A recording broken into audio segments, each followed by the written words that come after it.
Hello again, guys. So, today we are talking about cold brewing. So, cold brewing is not a new thing. A lot of people have been doing it for quite a few years now. But there are some questions and everything that comes up with cold brewing. One of the questions that most of the time comes up is how to cold brew, or what is cold brewing. So cold brewing is just exactly what it sounds like.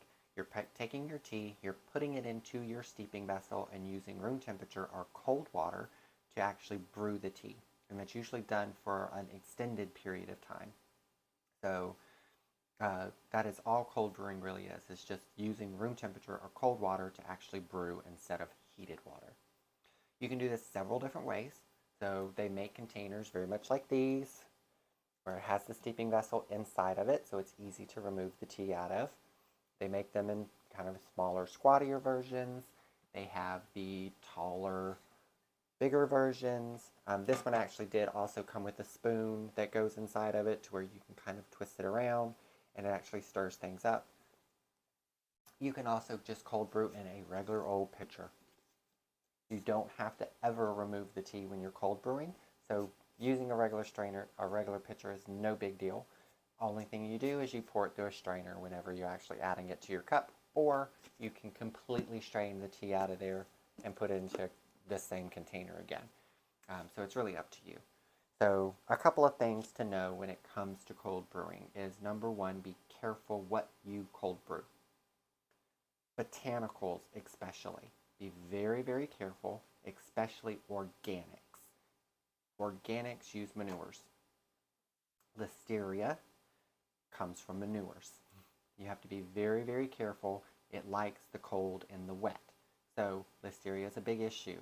So when it comes to those things, please be careful. Get from a reputable source. Get from somebody that you trust that has done everything properly. If you get a bad thing, it will make you sick. So be very, very careful. So cold brewing, tea in general is usually okay. It's usually when you start getting into the botanicals that are added in. So just be careful. Make sure you buy stuff from reputable people.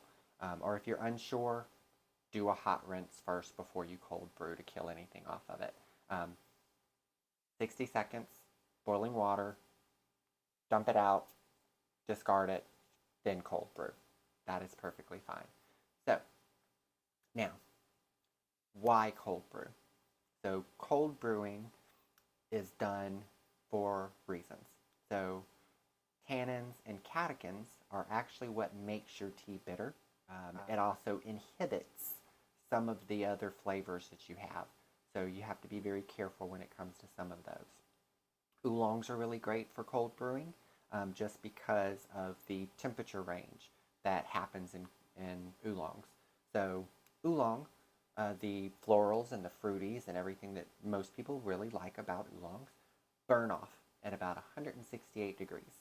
And what temperature water do we usually end up having to use for oolongs? 190. So you're losing some of your florals and some of your fruities when you actually steep them. You burn them off.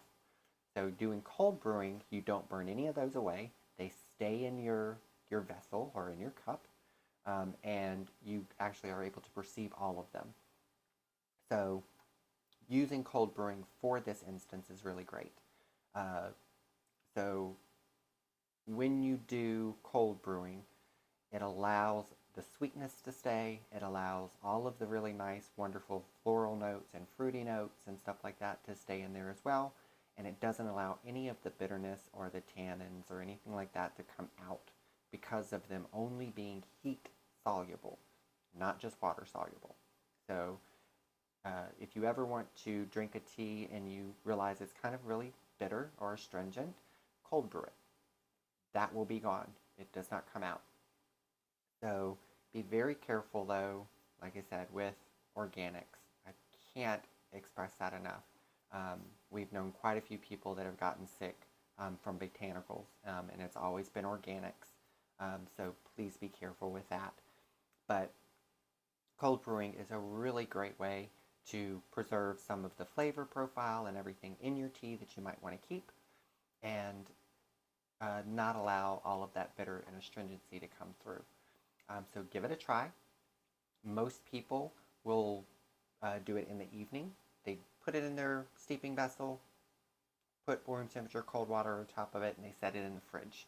And then in the morning, they come back out. When they're ready to go, they pull their tea and they go on about their business. We suggest, especially with oolongs, trying to do it for at least 12 hours. You can do it faster, but you're not going to get as much of the flavors and everything out of your tea in a shorter steeping period. So 12 to 24 hours is really best.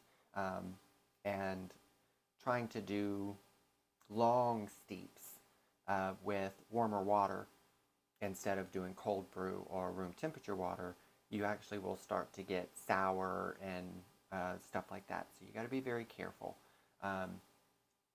Warmer water, say you just did 140, well, that's still in a danger zone. You've got to be careful because if you clean your containers, make sure they're sanitized and everything else. If there's anything left in that container and you use warm water, you're going to get bacteria growth and everything else. So completely sanitize your containers. Cold brewing is perfectly good for that. And most things that normally would grow in colder water or in water and stuff like that, that we would still have in our containers, don't grow in cold water. It's warm water that it needs. So please be careful still, either way.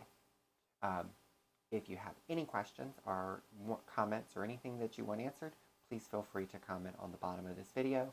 We will also look for any suggestions on videos that somebody may want to know more about, questions, anything. Please feel free to comment. We'll be happy to answer them, and I will get those put on as quickly as possible. So hope this helped out. And once again, if you have any questions, feel free to ask, and I will be happy to answer.